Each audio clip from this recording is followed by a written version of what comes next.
let's move on to the opponent the Leafs will play in the first round. And I have some thoughts. Okay.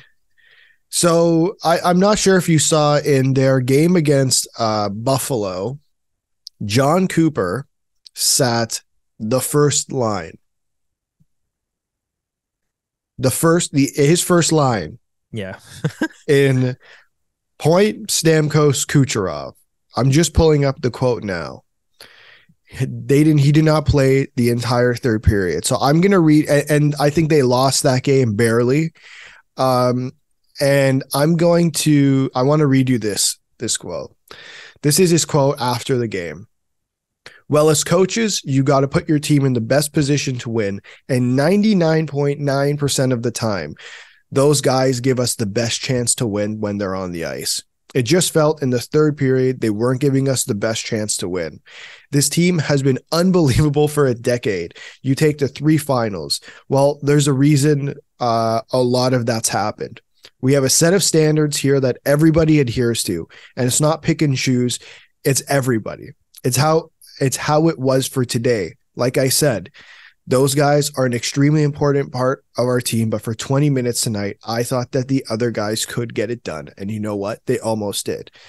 He said he had more, they added more there about the pride in the room and the organization and stuff like that. But I think that first paragraph gets the point across where it's like, holy crap. And like, this isn't the first time Jon Cooper has done something like this. I'm trying to remember the season, but remember when he benched Kucherov? Yeah. Called out his team, called Like, the effort. Yeah, this isn't a first time thing for Jon Cooper. He's done this in the past. But what I would say is different is how they followed up this game by getting absolutely killed by the Carolina Hurricanes. 6-0. They had like 4 shots after the first. Like it was a rough game. And like I watched back like a long highlight package of that game, and there was never a time the Lightning looked like a better team. Now, granted, last night they beat the Philadelphia Flyers. Yeah. I like us to say, man, Tony DeAngelo, what are you doing, man? Speared my boy Corey Perry.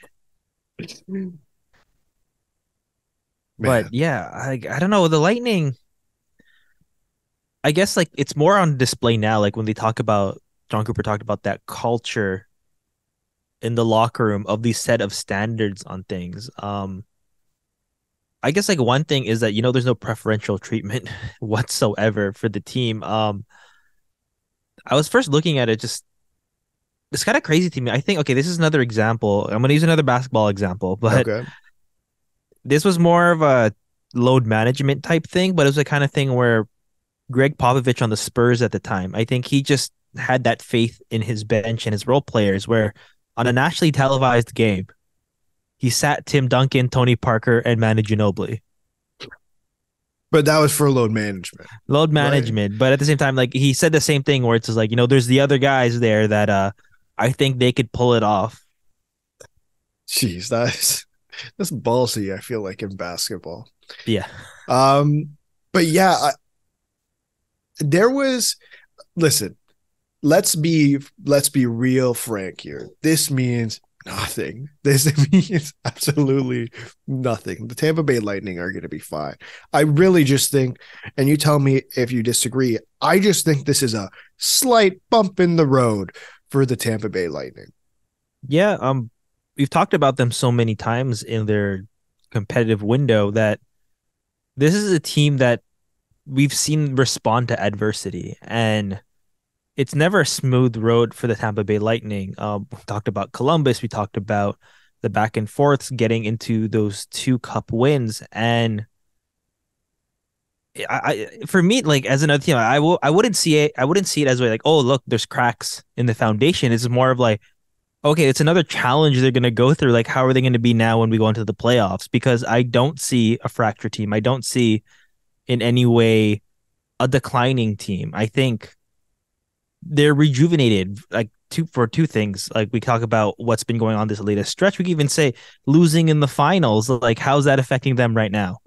Daniel, I'm happy you brought up the playoffs because last year someone texted Elliot Friedman and said, "Do the Lightning look tired?" And then everyone's like, "Oh, the Lightning look tired. The Lightning look tired. Should we be worried?" The answer was no. Can we please not go through this again? I don't want to do it. I don't want the next 20 games to be, I don't know, man. The Lightning don't look like they look like they're struggling a little bit. And then the playoffs show up and everyone's just killer. And you know what? I'm going to be like, I told you so. When that Leafs Lightning series goes to 7 games, and in game 7, Tampa Bay and Andrei Vasilevsky just show up, what am I going to say? I told you so. I don't want to do this again. They're fine. They're fine. Until they are literally breaking down, they are fine to me. They are literally in the same realm as the Boston Bruins. We can keep saying they're going to go down, but until I actually see it, I can't believe it. Yeah, same here. I think, and again, we talked about Tanner Jeannot getting traded there, and for what they gave up for him, I just don't think at any way they think we're getting tired, we're getting complacent. No, like that's another trade you do to rejuvenate everything. Yeah, I can't. It's the most frustrating narrative I've ever seen. That that they're tired, that they're, I don't know, like it's just silly. You know what? Let me be real. I hope I'm right. I hope I'm wrong. Maybe they are tired. And you know what? The Leafs get to the second round and they probably get their asses handed to them by Boston, but that's fine. I hope I'm wrong.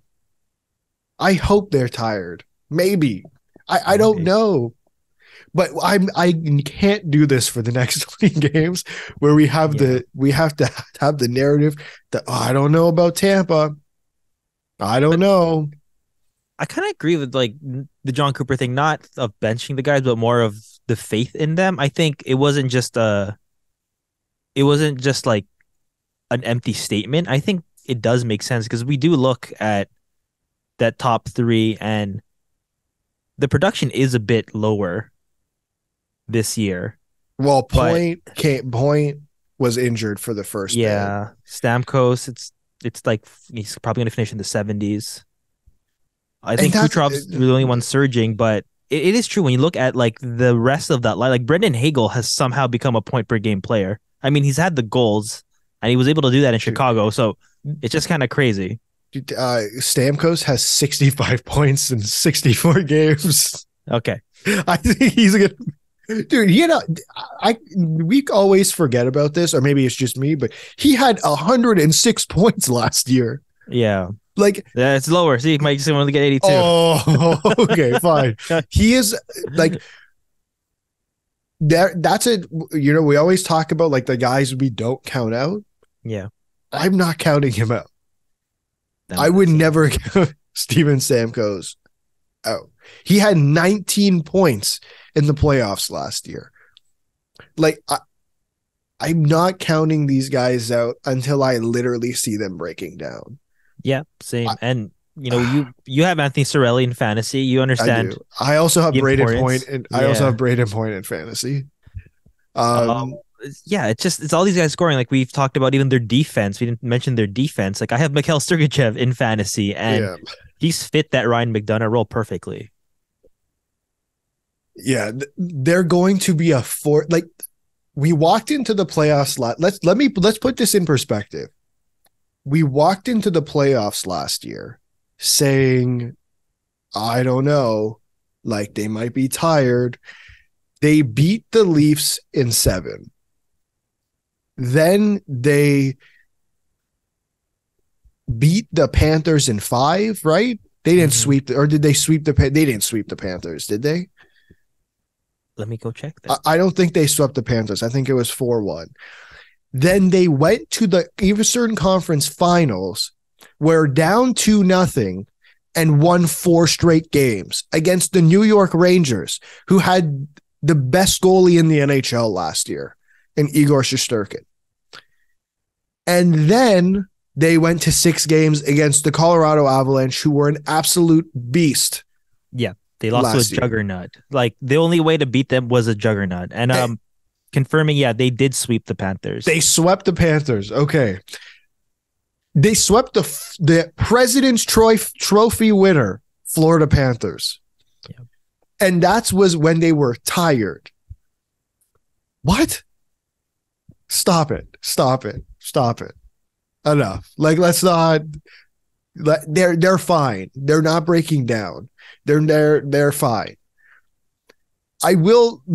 We keep bringing up Jon Cooper, and you know my love for Jon Cooper. Mm-hmm. So now that we're, I guess, past the trade deadline, the NHL is doing their trophy tracker for, I guess, the back half of the season. It's to mark the 3/4 point of the 2022-2023 regular season. And the one they did yesterday was for the Jack Adams Trophy. Did you happen to see the list? I know Jon Cooper's like, he's not even top 3. Daniel, it's so much worse than you imagine. Okay. So much worse. So this was from the NHL.com. So it's voted on, in this case, I'm guessing it was just like the NHL.com writers voted on this. But at the end of the year, it's voted on by the NHL Broadcasters Association. In first place with 75 points, Jim Montgomery. Okay. Fair. He was my choice. Second place with 47, Lindy Ruff. Okay, we can make the argument. Yeah. I don't know if I'd agree. Yeah. We can make the argument. In third place with 21 points, Rod Brindamore. Fair. It's a very classic choice. You know what I mean? Like, that's the safe choice every year. Yeah. But he's one of the best coaches in the NHL. It's fair. It's a fair argument. Do you want to know how many points Jon Cooper got? 34. Daniel, he got 0. He had no one voted for him. I don't know why. It's just like, we've talked about this throughout the last few years, and you know what I mean? It's like the Lightning had to do something to be this competitive for so long, for have these many. Okay, the one thing I will really give them credit for is the roster shuffles. You'll always have those top guys, but like the way they've been able to shuffle and resupply and restock everywhere in their lineup, that just doesn't happen, right? Like, you know, a Russ Colton, I'll use as an example because I've used so many other guys. That just doesn't happen, that he becomes a solid top 9 guy out of nowhere. Yep. You know what I mean? Like, remember when he's like, oh, they lost that crazy third line that they traded so many assets for. Like, how are they going to respond? By still making it to the finals. This is his 11th or 11th year in the NHL. This has included him having one of the best teams in salary cap history, winning 62 games. I get it. They got swept, but the Jack Adams Award is a regular season award. 62 games. Let me put it like this. He's been a Jack Adams finalist twice, in 2013-14 and in 18-19. He has been a Jack Adams winner 0 times. Someone's going to have to explain this to me. Me too. Because, I don't know. He's the longest tenured coach in the NHL right now. No one's been a head coach of a singular team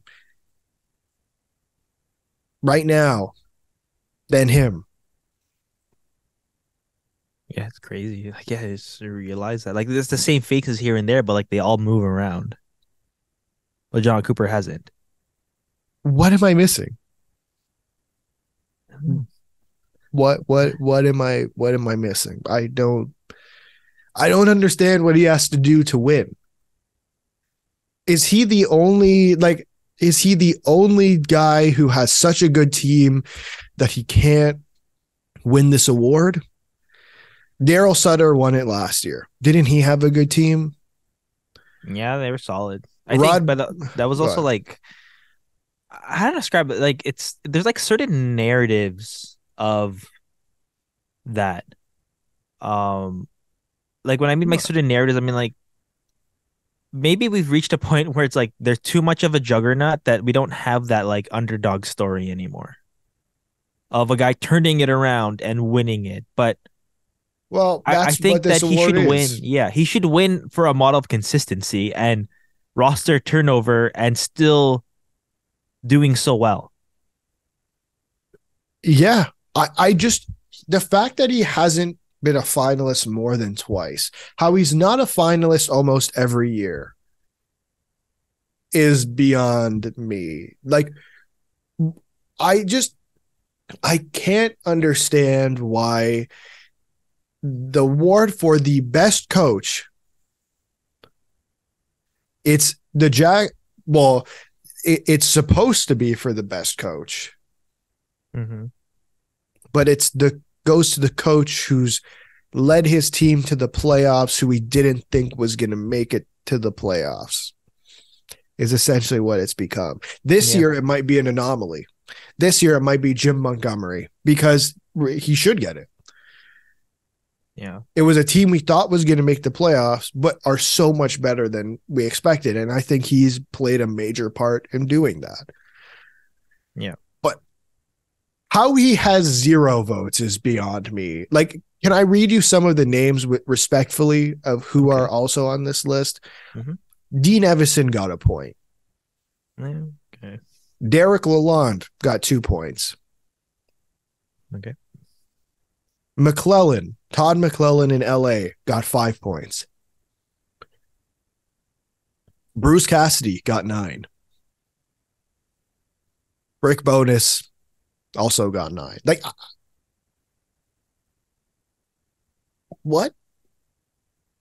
How does Jon Cooper have 0? What am I missing? I don't know. You know what? Like this actually conversation made me a lot more confused now. I don't actually know what is missing. I don't. Maybe they saw the cups. Are like, okay, that's enough, John. That's enough. Man, that'd be a lazy. I believe that would be their excuse. It's a lazy excuse. For the sake of Adam, I will point out Jared Bednar got 11 points, which if there's a year he shouldn't be up there, maybe it's this one. But it's really not his fault. Like there's so many injuries. I can't. Did my boy not get any points? Who? Gerard Gallant. He did not. Okay. He did not. Yeah. And your boy, Dallas Eakins, unfortunately got no points too. Yeah, that's already given. It's unfortunate.